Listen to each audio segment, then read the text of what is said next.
நண்பர்களே, இன்றைக்கி காலையில் எழுந்திரிச்சு 6 மணிக்கு எழுந்திரிச்சு வெயிட் செக் பண்ணிவிட்டு வெயிட்டை நோட் பண்ணோம். ரெகுலராக பண்ணிக்கிட்டு இருந்தோம். ரெகுலராக நோட் பண்ணிவிட்டு அப்புறம் கிளம்பி ரெடியாகி ரன்னிங் போதுக்கும் வந்தோம். நல்லா மழை பெஞ்சிருந்தனால ஆற்றுல நிறைய தண்ணி வந்துருந்துச்சு. அதை அப்படியே பார்த்துட்டு நண்பர்களே, இன்றைக்கி வீடியோவில் நம்ம என்ன பற்றி பார்க்க போகிறோம்னு பார்த்தீங்கன்னா, இன்றைக்கி ஃபேட் லாஸ் சேலஞ்சு தான் பண்ண போகிறோம்.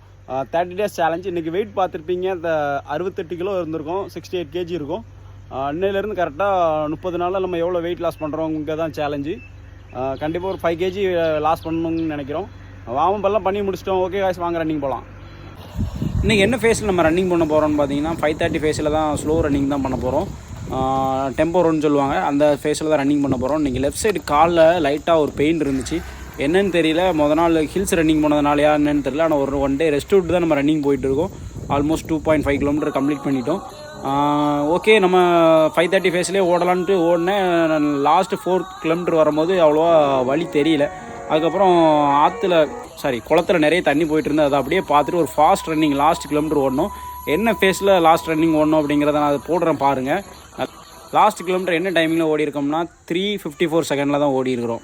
நண்பர்களே, ரன்னிங் முடிச்சாச்சு. 5 கிலோமீட்டர் என்ன டைமிங்கில் ஓடி இருக்கோம்னு பார்த்தீங்கன்னா 5 minutes ஃபேஸில் ஓடி இருக்கோம். லாஸ்ட் 1 கிலோமீட்டர் மட்டும் 3 minutes 50 செகண்டில் ஓடி இருக்கிறோம்.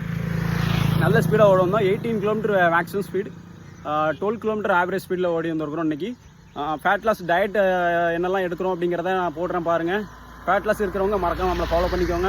ஃபிட்னஸ், ரன்னிங் அண்ட் ஜிம் தெரிஞ்சுக்கணும்னு நினைக்கிறவங்களும் மறக்காமல் சப்ஸ்கிரைப் பண்ணிடுங்க, ஃபாலோ பண்ணிடுங்க. ஓகே காய்ஸ், வாங்க வீடியோக்குள்ளே போகலாம். ரன்னிங் போயிட்டு வந்ததுக்கப்புறம் வெயிட் செக் பண்ணோம். ஒரு 1800 grams வாட்டர் வெயிட் கம்மியாக இருந்துச்சு. அதுக்கப்புறம் பாடி ஸ்ட்ரக்சர் பார்ப்போம் அப்படிங்கிறக்காண்டி ஒரு ஃபிட்னஸ் செக்அப் பண்ணி பார்த்தோம். பாடி எந்த அளவுக்கு ஃபிட்டாக இருக்குது, இன்னும் எந்த அளவுக்கு கொஞ்சம் ஃபிட் பண்ணணும் அப்படிங்கிறதையும் பார்த்தோம். கொஞ்சம் ஃபேட் இருக்குது, மேல் டாப்பில் உங்களுக்கு ஸ்கின்னில் மட்டும் லைட்டாக இருக்குது.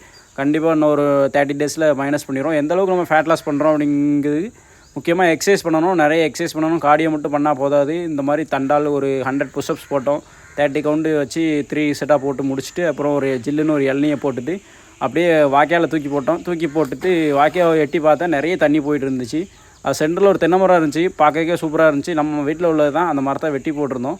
அது சென்டரில் விழுந்து கிடந்து சூப்பராக இருந்துச்சு. அதை பார்த்துட்டு அப்படியே காலையில் பிரேக்ஃபாஸ்ட்டை முடிச்சுட்டு லஞ்சை ரெடி பண்ணி கொண்டு போயிட்டு அப்புறம் ஈவினிங் ஜிம் போயிருந்தோம். ஜிம் போயிட்டு இன்றைக்கி பேக் ஒர்க் அவுட் தான் போட்டிருந்தோம். எந்த அளவுக்கு பேக்குக்கு கரெக்டான முறையில் ஒர்க் அவுட் பண்ணுறீங்களோ அந்தளவுக்கு ப்ரோட்டீன், ஃபைபர் எல்லாமே கரெக்டாக ரெகுலராக சாப்பிட்டிங்கன்னா உங்களுக்கு இந்த அளவுக்கு ஃபிட்னஸ் வந்துடும். நம்ம சேனல் ஃபாலோ பண்ணாதவங்க மறக்காம ஃபாலோ பண்ணிடுங்க. அப்புறம் ஈவினிங் ஃப்ரெஷ் ஆகிட்டு கிளம்பி வந்துட்டு அப்புறம் டின்னர் ப்ரோட்டீன் அண்ட் ஃபைபரோட டே கம்ப்ளீட் பண்ணுறோம்.